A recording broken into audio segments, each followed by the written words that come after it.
श्री भगवान बोले, अर्जुन, जो भक्त निरंतर प्रेम पूर्वक मेरी भक्ति करते हैं, उन पर अनुग्रह करने के लिए मैं उनके हृदय में स्थित होकर अज्ञान से उत्पन्न अंधकार को ज्ञान के प्रकाश से नष्ट कर देता हूँ। अर्जुन बोले, हे कृष्ण, आप ही परम ब्रह्मा हैं, आप ही परम धाम हैं, आप ही परम पवित्र हैं, आप सनातन दिव्य पुरुष हैं, आदि देव हैं, अजन्मा हैं और सर्वव्यापी हैं।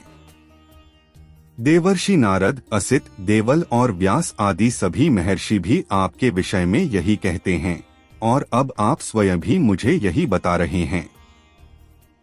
हे कृष्ण, आपने जो कुछ कहा है मैं उसे पूर्ण सत्य मानता हूँ। न देवता आपके वास्तविक स्वरूप को जान पाते हैं और न दानव।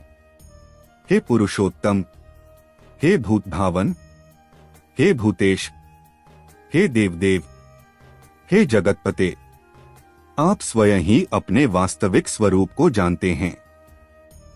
इसलिए कृपा करके अपनी उन दिव्य विभूतियों का विस्तार से वर्णन कीजिए जिनके द्वारा आप इन समस्त लोकों में व्याप्त होकर उन्हें धारण करते हैं।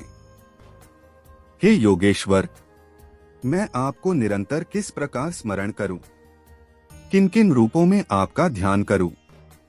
हे कृष्ण, अपनी योग शक्ति और दिव्य महिमा का फिर से विस्तार पूर्वक वर्णन कीजिए, क्योंकि आपके अमृतमय वचनों को सुनकर मेरी तृप्ति नहीं होती।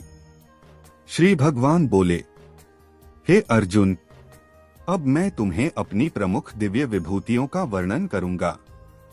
मेरी महिमा का विस्तार अनंत है, उसका अंत नहीं है।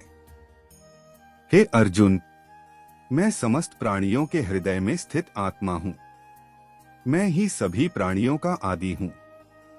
मैं ही उनका मध्य हूँ और मैं ही उनका अंत हूँ।